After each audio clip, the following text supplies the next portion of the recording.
पश्चिम बंगाल राज्य जनता दल यूनाइटेड के अध्यक्ष अमिताभ दत्ता के आह्वान पर लोहिया जयप्रकाश स्मारक समिति के तत्वावधान में लोकनायक जयप्रकाश नारायण की 120वीं जयंती समारोह का आयोजन किया गया। इस समारोह की अध्यक्षता जनता दल यूनाइटेड राज्य कमेटी के महासचिव सुभाष सिंह ने की। समारोह में राष्ट्रीय जनता दल के बंगाल अध्यक्ष बिंदा राय, जनता दल सेकुलर के बंगाल के अध्यक्ष पुनीत कुमार सिंह तथा हम पार्टी के पश्चिम बंगाल के नेता सत्यम सिंह ने लोकनायक जयप्रकाश नारायण के चित्र पर माल्यार्पण कर श्रद्धा सुमन अर्पित किया। आजादी की लड़ाई तथा आपातकाल के दौरान लोकशाही को स्थापित करने की लड़ाई की चर्चा करते हुए उन्होंने उनको नमन किया।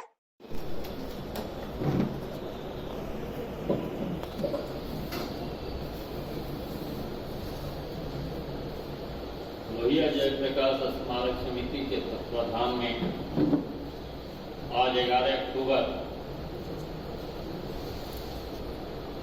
2021 को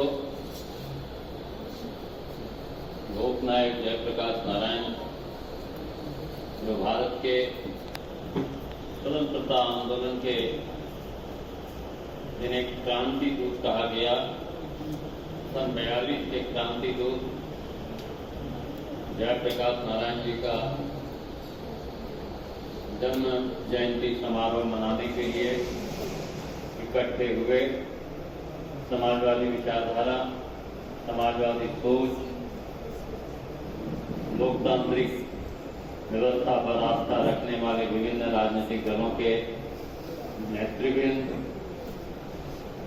आप सभी का इस समिति की ओर से स्वागत है।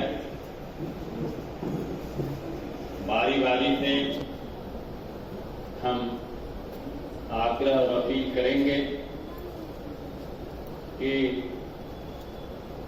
जयप्रकाश जी के बारे में बहुत सारे लोग यहाँ पर ऐसे भी आज आए हैं जो निश्चित रूप से शायद आजादी के लड़ाई के दिनों के काल के तो कोई लोग शायद भी जीवित होंगे, क्योंकि आज 120वां जन्म वर्ष की है, लेकिन ऐसे लोग आज यहाँ हैं। मैं जानता हूँ बहुतों को। जब जयप्रकाश जी ने सन 74 में गुजरात का आंदोलन और बिहार के छात्र आंदोलन को नेतृत्व दिया था, ऐसे समय के उपजे हुए यहाँ पर नेता हैं। उन सबों को भी मेरी ओर से इसलिए बहुत बहुत शुभकामना कि आप हैं, आज भी हैं, और इस विचारधारा को लेकर के लोकनायक जयप्रकाश के नीतियों, सिद्धांतों और उनके समाजवादी सोच पर हम चलने वाले लोग हैं।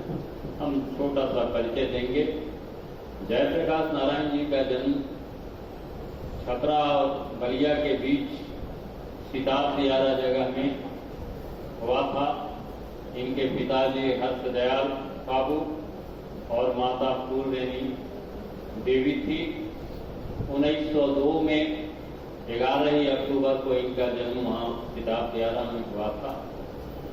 इनकी प्रारंभिक शिक्षा ये कायस्थ परिवार से थे।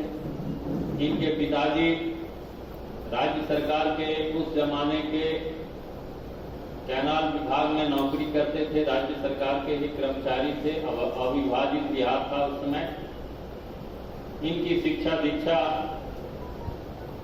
प्रारंभिक शिक्षा इनकी तो इनके गांव में हुई। उसके बाद ये पटना आ गए। 9 वर्ष की उम्र में ही पटना आए। 18 वर्ष की उम्र में इनका विवाह प्रभावती देवी जी, जिस समय उनकी उम्र 14 वर्ष की थी, इनका विवाह हुआ था। उस समय, उस जमाने में 1918 की बात है, ये 1920 की बात है। उस जमाने में ऐसी शादियां हुआ करती थी। उसके बाद इनकी शिक्षा प्रभावती जी, ये महात्मा गांधी उस समय आ चुके थे। चंपारण में सत्याग्रह हो चुका था, सत्याग्रह चल रहा था। बड़ा प्रभावित हुए महात्मा गांधी जी से। बाद में इनको हाई एजुकेशन के लिए अमेरिका जाना पड़ा। इनकी पत्नी प्रभावती जी साबरमती आश्रम में महात्मा गांधी के सानिध्य में रह रहे थे और ये कैलिफोर्निया में कई यूनिवर्सिटी में इन्होंने कई विषयों का अध्ययन किया, मास्टर डिग्री किया सोशियोलॉजी में और बिहेवियर साइंस एक था उसमें भी इन्होंने ग्रेजुएशन हासिल की। 1927 में ये वापस हिंदुस्तान आए एक कम्युनिस्ट के रूप में, एक मार्क्सवादी और लेनिनवादी सिद्धांत और विचारधारा को लेकर आए, क्योंकि उस समय दुनिया में राजशाही के खिलाफ, सामंतशाही के खिलाफ, शोषण के खिलाफ मार्क्स और लेनिन का सिद्धांत पूरे दुनिया में जगह जगह लड़ाई हो रही थी, रूस में क्रांति हो चुकी थी। उसके प्रभाव में थे। जब भारत में आए पंडित नेहरू ने इन्हें बुलाया और उसके बाद ये भारतीय राष्ट्रीय कांग्रेस में आए। फिर भारतीय राष्ट्रीय कांग्रेस में इन्होंने एक सोशलिस्ट फॉर्म का गठन किया। अच्युत पटवर्धन अध्यक्ष थे। कांग्रेस में ही सोशलिस्ट फॉर्म था, कांग्रेस सोशलिस्ट फॉर्म था और उसके ये जनरल सेक्रेटरी थे। सन 42 की भारत छोड़ो आंदोलन में ये पूरी 32 में भी ये जेल गए और उस समय इन्होंने कहा, इनके कोई संतान नहीं हुए। इन्होंने कहा था जब इन्हें बर्फ की सीढ़ियों पर सुताकर अंग्रेजी हुकूमत में टॉर्चरिंग करके हो रहा था तो उस समय इन्होंने कहा था कि हम गुलाम मुल्क में गुलाम बच्चा पैदा नहीं करेंगे, कि इनके कोई संतान नहीं थे। 42 में क्विट मूवमेंट में इन्होंने आजादी की लड़ाई में सैनिक को जेल में डाला गया, हजारीबाग सेंट्रल जेल में। वहां से योगेंद्र शुक्ला, सूर्य नारायण बाबू, कई स्वतंत्रता सेनानियों के साथ ये हजारीबाग जेल को पलायन करके, उस समय जयप्रकाश बाबू बीमार भी थे। कहते हैं हजारीबाग से गया इनको योगेंद्र शुक्ला जी कंधे पर लेके आए। ये महापुरुष, ये लड़ाई के योद्धा, बाद में ये सर्वोदय आंदोलन में जुड़े विनोबा भावे के साथ।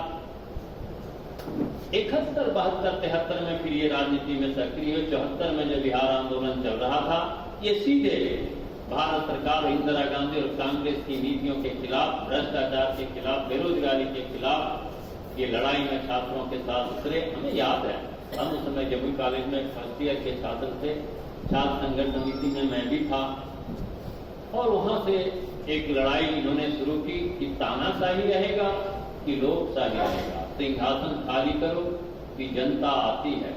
इन्होंने पटना के गांधी मैदान में लाखों लाख के तादाद में इन्होंने संपूर्ण क्रांति की घोषणा की और इनके आंदोलन से भयभीत होकर उस समय की प्रधानमंत्री श्रीमती इंदिरा गांधी ने देश में 25 जून 1975 को आपातकाल लागू किया और जन आंदोलन जयप्रकाश जी जैसे तमाम समाजवादी नेता, जॉर्ज फर्नांडिस, तमाम नेता जेल में थे।